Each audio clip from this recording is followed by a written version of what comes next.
छोलिया हो या लोबिया, सफेद चने या काले चने, सब कुछ मजेदार बने। पोक्रोवस्क में यूक्रेन का ड्रोन से हमला, इलेक्ट्रिक स्कूटर पर थे रूसी सैनिक। पहली बार जंग में स्कूटर का इस्तेमाल किया गया।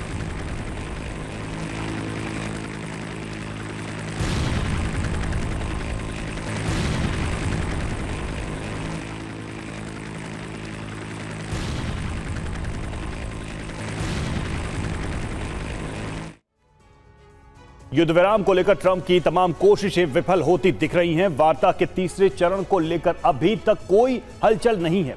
इस बीच रूस और यूक्रेन दोनों तरफ से सर्दियों में विध्वंसक युद्ध की तैयारी की जा रही है। हालात ऐसे हैं कि यूरोप में परमाणु घमासान शुरू हो सकता है, क्योंकि यूक्रेन ने 2 परमाणु संयंत्रों पर हमला करके रूस का पारा बढ़ा दिया है। ज़ापोरिजिया और कुर्स्क एटमी प्लांट पर हमला किया गया। रेडिएशन रिसाव की आशंका बढ़ गई है। दरअसल ये यूक्रेन का नया पैटर्न है। अब रूस को रोकने के लिए वो परमाणु विस्फोट का सहारा ले रहा है, जबकि यूक्रेन को यह समझना होगा कि एटमी बवंडर से पूरा यूरोप घिर सकता है। यूक्रेन पर हमले का पहला पैटर्न, मिसाइलों से कीव तक तबाही। यूक्रेन पर हमले का दूसरा पैटर्न, फाइटर जेट से पूरे यूक्रेन पर बमबारी। यूक्रेन पर हमले का तीसरा पैटर्न, ड्रोन से रिहायशी इलाकों पर हमले।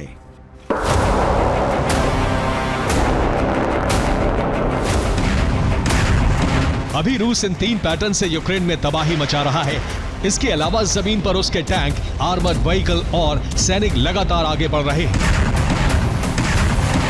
अब युद्ध विराम की संभावना बेहद कम हो चुकी है, इसलिए रूस लगातार यूक्रेन का खात्मा करने के लिए आगे बढ़ रहा है।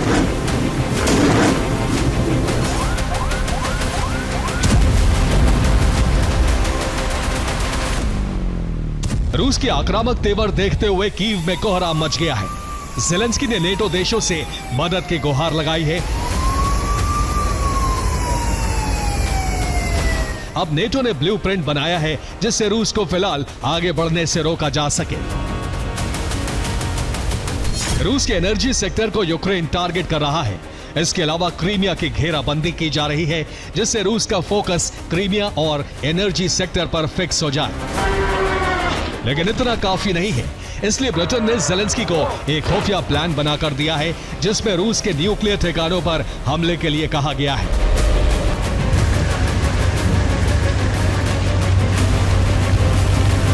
यही वजह है कि यूक्रेन के ड्रोन रूस के एटमी पावर प्लांट पर हमले के लिए तैयार हैं। बीती रात कई ठिकानों पर हमले हुए। हालांकि रूस का दावा है कि उसने यूक्रेन के हमलों को इंटरसेप्ट कर लिया है, क्योंकि रूस ने डिफेंस सिस्टम पहले ही तैनात कर दिए थे।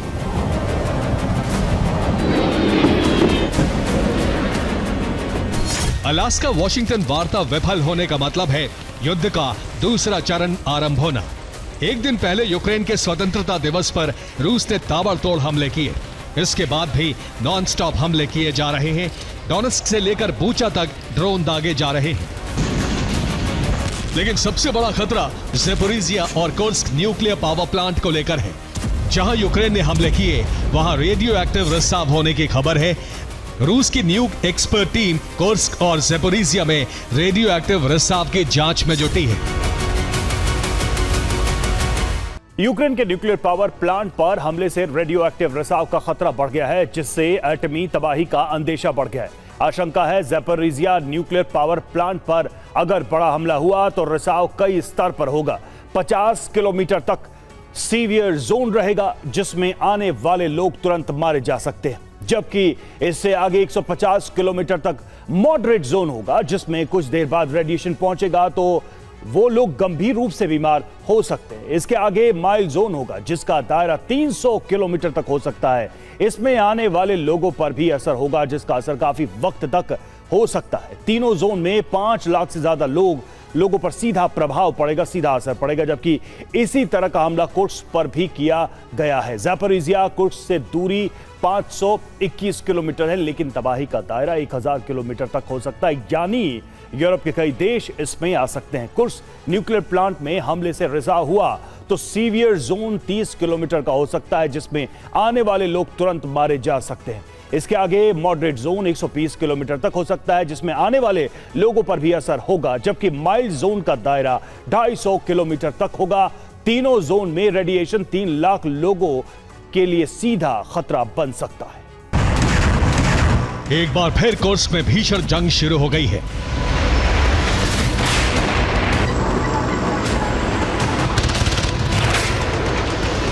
यूक्रेनी सैनिक बॉर्डर से कुर्स्क में 50 किलोमीटर अंदर तक घुस गए हैं। पूरा इलाका उनके कब्जे में है। उनसे मुकाबले के लिए नॉर्थ कोरिया के सैनिकों ने मोर्चा संभाला हुआ है। फ्रंट लाइन पर पहुंचकर आमने सामने की जंग हो रही है।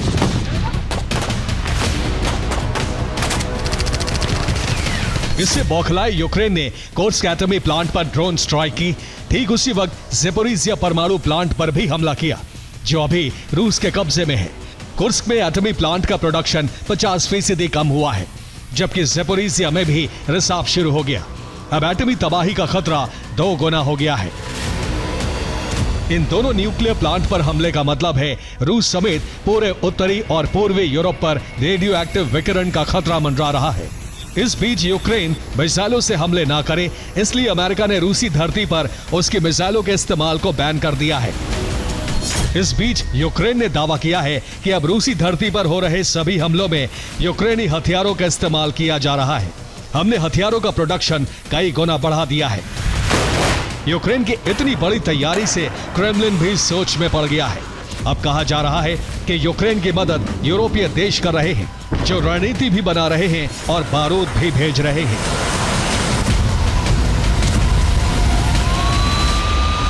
रूस में कौन कौन से हथियार तबाही मचा सकते हैं, जिनका इस्तेमाल यूक्रेन करने जा रहा है? पहला हथियार फ्लेमिंगो मिसाइल है, जिसकी रेंज 3000 किलोमीटर है। अक्टूबर तक 1000 फ्लेमिंगो यूक्रेन बनाने जा रहा है। दूसरा हथियार है R360 नेपच्यून मिसाइल, जिसकी रेंज 1000 किलोमीटर है, जबकि स्टॉर्म शैडो की रेंज 500 किलोमीटर है, जिसे यूक्रेन ने काफी हमले किए हैं। अटैक MS की रेंज 300 किलोमीटर है, इसका इस्तेमाल यूक्रेन करता रहा है। साथ ही TB2 ड्रोन की रेंज 300 किलोमीटर, इसे यूक्रेन ने तुर्की से लिया था और अब नए हथियारों को भी शामिल करने की तैयारी हो रही है। 2295 किलोमीटर की रूस यूक्रेन की सीमा पर 3 साल से ज्यादा वक्त से युद्ध चल रहा है। युद्ध विराम की कोशिश फेल होने से युद्ध और तेज हो गया है। रूसी सेना यूक्रेन के कई इलाकों में घुसी हुई है। इसी पैटर्न पर यूक्रेन भी चल रहा है।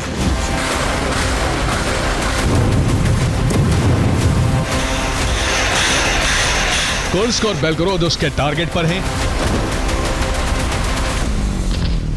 रूस ने दावा किया है कि रूस के एनर्जी सेक्टर पर हुए हमलों के पीछे यूरोपीय देश हैं, जो लगातार यूक्रेन को हथियार भेज रहे हैं। रूस पहले ही काला सागर में हमले के लिए ब्रिटेन और फ्रांस को जिम्मेदार ठहरा चुका है कि इनकी मदद से ही यूक्रेन आगे बढ़ रहा है। इस बीच क्रेमलिन में खलबली मच गई है, क्योंकि अब जर्मनी के बाद नॉर्वे भी यूक्रेन में वेपन प्लांट खोलने जा रहा है। यूक्रेन के हमले जारी हैं। रूस के एटमी प्लांट पर अटैक से क्रेमलिन में कोहराम मचा हुआ है। अब रूस ने धमकी दी है कि अगर यूरोपीय देश यूक्रेन को सैन्य सहायता देकर उकसाते रहे तो रूस अपने परमाणु हथियारों का इस्तेमाल कर सकता है। यानी यूरोप में खतरे का विस्तार कभी भी हो सकता है।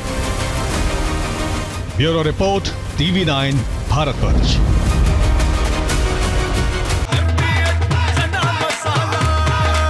अब छोलिया हो या लोबिया, सफेद चने या काले चने, सब कुछ मजेदार बने।